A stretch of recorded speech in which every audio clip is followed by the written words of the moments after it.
Good Thursday morning. Actually, I think it's afternoon. I'm Charity Menifee, the Director of Communicable Disease and Emergency Preparedness here at Knox County Health Department. I am sorry, I'm just going to get this out of the way. Our moment of gratitude today is dedicated to our Latino community. Hispanic Heritage Month kicked off this week, and we wanted to take this opportunity to honor and celebrate this group of individuals who significantly contribute to our community. For additional resources on Hispanic Heritage Month, we encourage you to follow our friends at Centro Hispano, the Latino Task Force, and Hola Hora Latina. These are just a few of the several organizations in our community recognizing and celebrating our diverse community. Our real-life example of how to put the 5 core actions into play is watching a sporting event on TV with friends. Professional and collegiate sports are underway across the country, and you likely want to see it with some friends, and that's fine. We just want to make sure you're doing it in a safe way. If you are having people over to your house, limit the number of people you invite to ensure that you can properly physically distance between the folks that are coming over. Before folks arrive, you can even space out your furniture so that they're set separately, so that there's at least 6 feet of distance between households. If 6 feet isn't possible, wearing a mask is strongly advised. We have seen some folks set up driveway watch parties. That way people are able to watch the game, but also stay outside where it's easier to physically distance, and that's a great idea. Encourage folks to bring their own food or pre-plate individual portions if you're providing it, so there isn't a lot of congregating around the food station. Make sure to clean and disinfect commonly touched items regularly, and encourage everyone to wash their hands often. Those are just a few simple ways that you can keep yourself and those around you safe, while also going about your life and having fun with your family and friends. We are continuing to test today and tomorrow at the Jacob Building from 9 a.m. to 3 p.m. Next week, we will test Monday through Thursday at the Jacob Building, also from 9 a.m. to 3 p.m. As a reminder, the Board of Health met last night, and their next meeting is scheduled next Wednesday at 5 p.m. We'll now move into the local situation. We have 151 new confirmed cases since yesterday's report, giving us 8,807 confirmed cases of COVID-19 in Knox County since March. Additionally, we have 336 probable cases. 6,892 of our cases are considered inactive, giving us 2,183 active cases. 320 individuals have been hospitalized at some point in their illness, and 34 Knox County residents are currently hospitalized. Unfortunately, death report today, bringing our 68. And now we'll transition to the benchmarks. As a reminder, for the majority of our benchmarks, what we want to see is no 3-day statistically significant shifts within a 2-week time period. Every day we look back at the previous 2 weeks. That's what a rolling average is. Overall, what we mean by this is we are trying to see, are things getting better, staying the same, or are they getting worse? And if so, how much better or worse, and at what rate? As a reminder, all of this data that we are going to talk about is on our website. You can find it at covid.knoxcountytn.gov/case-count. Moving on to the first benchmark, sustained reduction or stability in new cases for 14 days. To illustrate this benchmark, we have a bar graph that shows previous cases, new cases, and the growth rate over time. Last week, we saw 5 consecutive red flags. This week, we have seen 2 red flags. All of this indicates a statistically significant increase in cases, but because of this, we are representing this benchmark as red. The majority of new cases we are seeing continue to be in the 11 to 20 and 21 to 30 age groups. As school is now well underway, this further stresses the importance of following the 5 core actions in every situation. Students, families, teachers, and administrators at all levels, from elementary school through colleges and universities, need to make sure they are following these core actions not only inside the classroom, but outside the classroom as well. Our second benchmark, community-wide sustained and increased diagnostic testing with consistent or decreased test result reporting turnaround time. For this benchmark, we are utilizing two bar graphs, one that shows a sample of the tests conducted for Knox County residents and another for average time between specimen collection and lab report data. Over the 14-day evaluation period, we did have a 3-day red trend in lab turnaround time, but since September 4th, it has remained around a 2-day average. Regarding testing, we saw some consecutive red flags for the number of tests conducted, but overall, the number of tests conducted week to week continues to trend up. We believe the increase in turnaround time and decrease in testing were related to the Labor Day weekend. However, we are still concerned that folks are not getting tested when they should be, that they're avoiding it essentially. Because of those factors, we are representing this benchmark as yellow. Our third benchmark, sustained or increased public health capability. For this benchmark, we aim to initiate investigations for new cases within 24 hours and close contacts within 48 hours. We have added a few new team members into our EPI support team from last week.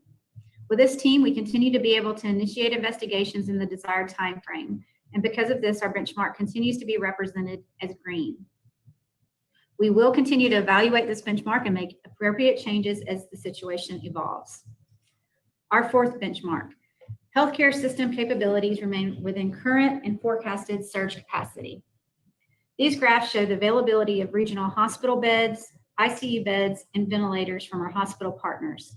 It also shows the additional surge capacity for these categories, as well as the COVID positive patients and the patients with pending test results in the hospital.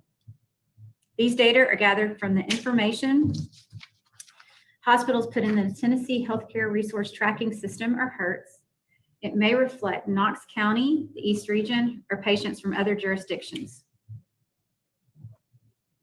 During this time frame, we saw red and yellow flags noted for ICU beds and ventilators. 2 yellow flags were also noted for positive inpatients, but they were not on consecutive days. After speaking with our hospital partners, they stated that their benchmark should be represented as yellow. The hospital systems continue to meet regularly and assess the situation and plan their response together. As always, decisions regarding how to classify this benchmark as green, yellow, or red are made in concert with our hospital partners, as well as taking all of the data into consideration. Our fifth benchmark, sustained or decreased COVID-related death rate for identified positive or probable cases. For this benchmark, we use a graph that shows the reported deaths of Knox County residents by date of death. Over the past 2 weeks, we have seen 11 deaths. This information available leads us to represent this benchmark as yellow. And now we'll open it up for questions.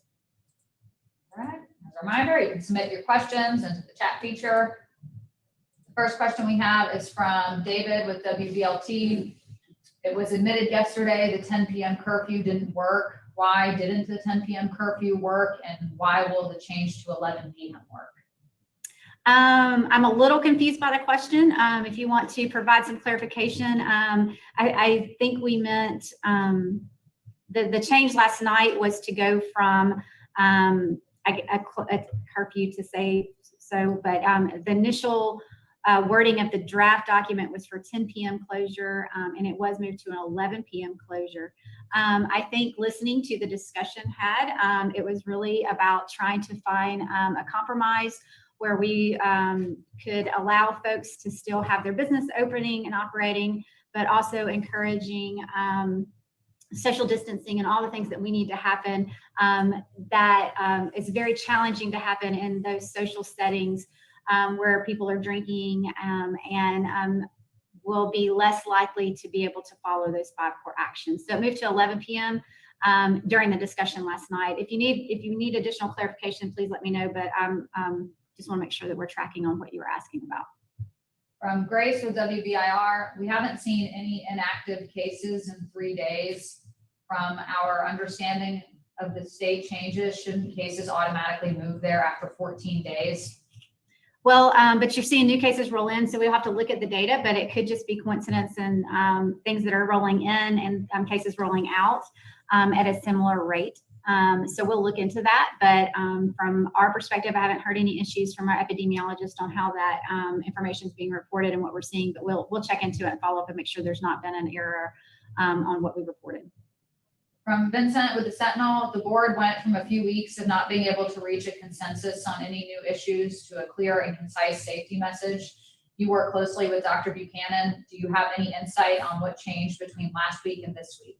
You know, I think that there was a lot of things that went on. We've been seeing our data, and it's been getting to be more and more concerning. And we've talked about that a lot recently, and we're seeing it in a very specific group of people, in age categories specifically.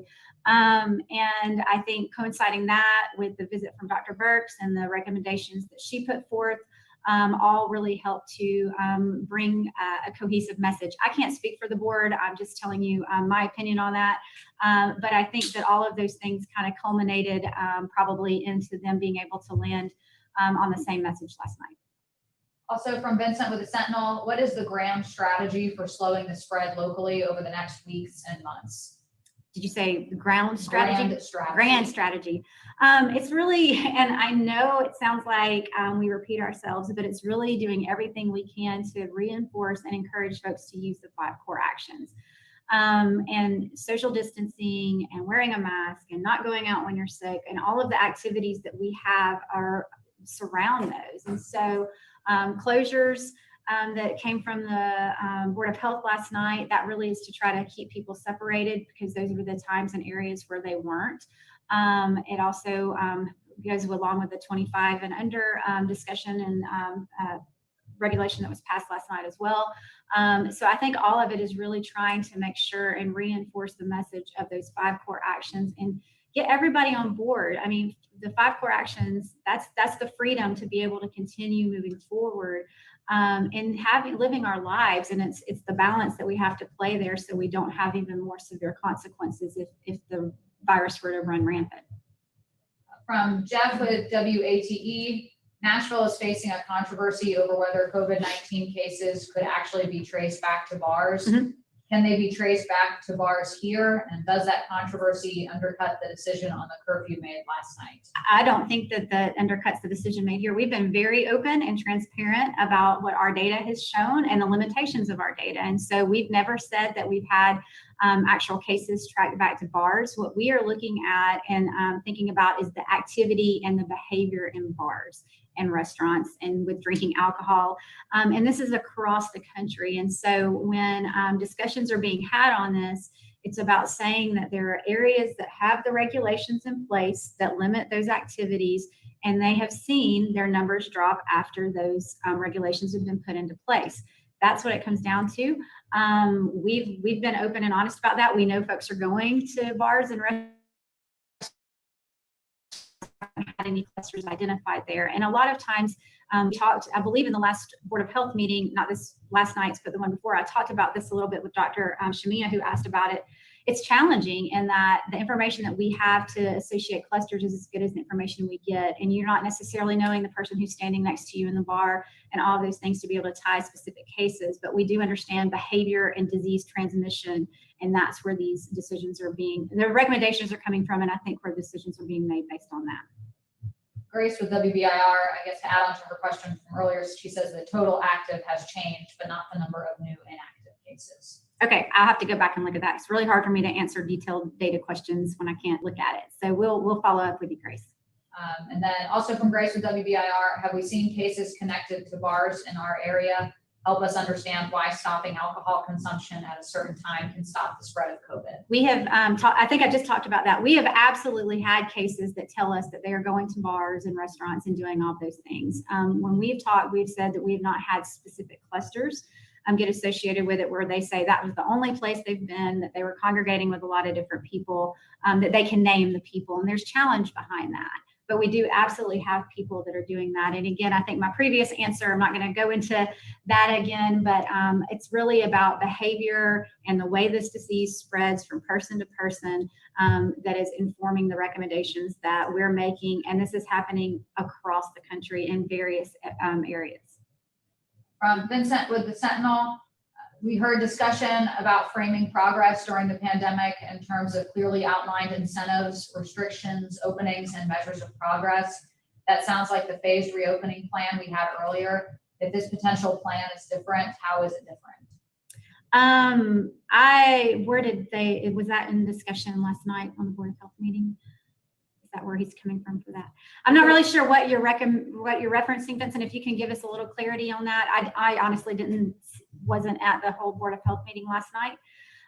But we are following the Tennessee pledge right now, in addition to the guidelines that the Board of Health have put into place where they differ. And so if I just need a little more context, Vincent, and I'll try to answer your question. From Grace with WBIR, last night, Dr. Buchanan talked about recent growth in cases ages 14 to 22. Can you elaborate more on that trend? That is the trend. And I don't know how we can elaborate more other than to say, by far, that's our largest growth categories. Really, the 18 to 22-year-old group is by far the biggest. And I think it just is an undercurrent of all of the decisions and the discussions that you've been seeing recently, and trying to curb the spread there. While they may not have a lot of negative health consequences, the more that the disease is in the community, the more they'll come into contact with people that could potentially end up having all of the negative health consequences we've been talking about and worried about. So we really need to do everything we can to try to contain the spread of the virus. And right now we're specifically been focusing on that age category. From David, the WVLT, to follow up on the inactive question, the inactive cases has stayed the exact number at 6,892 with no changes for several days. Has any data reporting changed? No, the process hasn't changed. That's why I said we'll go back and look at that, guys, and follow up and get you an answer if there's any issues. But the way we are pulling the data has stayed the same. From Jeff with WATE, KPD says it will enforce the curfew. How will that work if a violating business is in the county, not the city? I think that's a discussion for the sheriff and those folks. As well, I can't speak to what they're going to do, as they made it very clear last night. The board can set the regulation, but law enforcement gets to decide how and when they enforce it.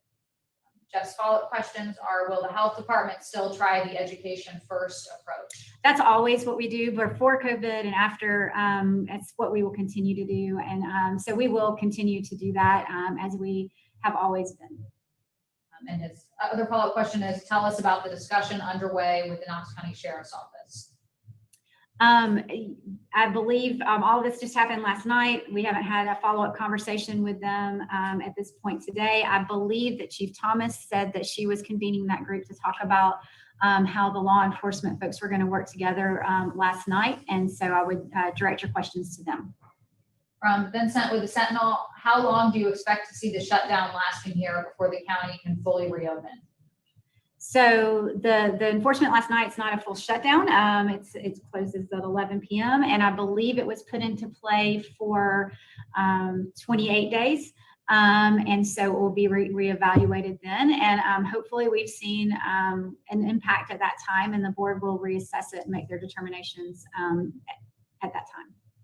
Also from Vincent with the Sentinel, what do you think of the county mayor being the lone vote against the safety measures? You know, he comes from his perspective and his background, and that's completely up to him to be able to express that and do that. That's one of the great things that we have in this country is, and one of the, I think, benefits of the board is everybody has a voice on the board and can be heard, and he has every right to do that. From Grace with WBIR, last night, Mayor Kincannon said Knox County is now in the red zone. What does that mean? I believe she was referencing the White House task force reports that come down, and that one had just come out late yesterday that we received. And so those get updated on the TDH website, not the full report, but the categorizations.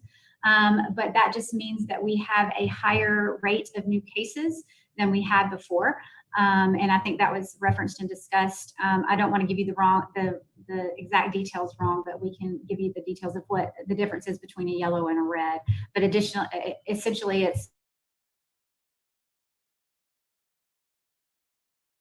From Vincent with the Sentinel, he, I guess for his previous question, he says he is referencing the Board of Health meeting last night. And then he also says he is referring specifically to discussions about reopening plans in West Virginia that were discussed as potential models by the Board of Health, because these reopening plans outline epidemiological markers of progress that are linked to either implementing restrictions or lifting them. Okay, I got you. And what in the original question was, where are we with that? The original question, I'm scrolling Sorry. back up, was discussion about framing progress during the pandemic, restrictions, openings, measures of progress. Thank you. So as a team, we're going to be talking about that, and we'll bring a example and options to the board for discussion of what that can look like. Dr. Buchanan gave some examples that we had received from West Virginia, that and then the Tennessee Department of Health had given some suggestions as well. So our internal team will look at that first, and then as they get recommendations in place, we'll bring them to the board. From Grace with WBIR, we know it's early, but any tips or warnings of safe Halloween activities and or trick-or-treating? The 5 core actions will come into play definitely there. And, I honestly haven't even been able to get to processing that far out. I'm happy to think into next week, much less next month. So we'll start looking at that and talking about what our recommendations as a community will be, and as an organization will be for the community. But as always, they will be based in the 5 core actions and how best to keep folks safe and limit the spread of disease. From Grace with WBIR, last night Dr. B mentioned KCHD staff have been in tears because of the way they're treated while trying to enforce regulations. Mm-hmm. What kinds of responses have staff been subjected to?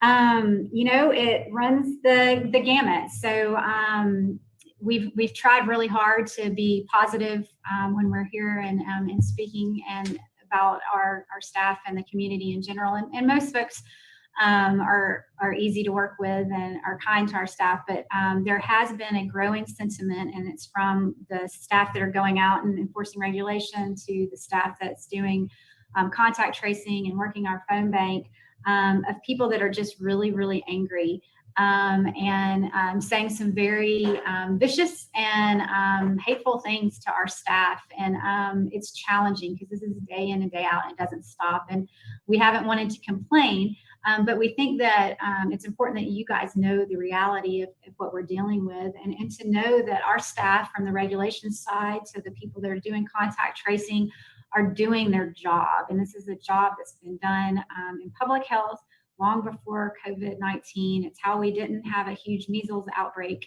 a few years ago. I think it's 2 years ago when we had some measles cases. We did all of the same things on a smaller scale. It's how we don't have tuberculosis rampant across the country. We do these same things when we have those cases, again, on a smaller scale. And so they're doing their work, and they're doing the work that people are asked to do in public health across the country every day. And there's just a more of an undercurrent of anger and just being kind of hateful to the team. And it's very challenging when you're having to do that day in and day out for them. And it makes coming to work difficult a lot of times, and we worry about them. And so I won't get into specifics of some of the things that have been said, but if you can imagine the worst, we've probably heard it. From Vincent with the Sentinel, he's referencing his earlier question about plans. Yes. Can you clarify whether the 11 p.m. closure time expires in 14 or 28 days? The measure said that the sunset time was October 1st. The closure is 28 days, I believe. We'll have to go back and look at it. We'll correct this if I'm wrong, but I believe the closure was for 28 days and the 25 regulation was for 14 days. From Jeff with WATE, the White House task force report put Knox County in the red zone, but had Knoxville in the yellow zone. Any way to explain that discrepancy? I'd have to go back and look at that. I thought it was the entire county was in the red, but I'll have to look at the details of that. It could be they're looking at the overall rate in the population, and there's population differences obviously between the city and the county. So we'll have to follow up with you on that question. And yeah, we don't track it that way. We track the county. So that's why I'm having a hard time answering that question. All right. Any other questions? Please go ahead and submit them now.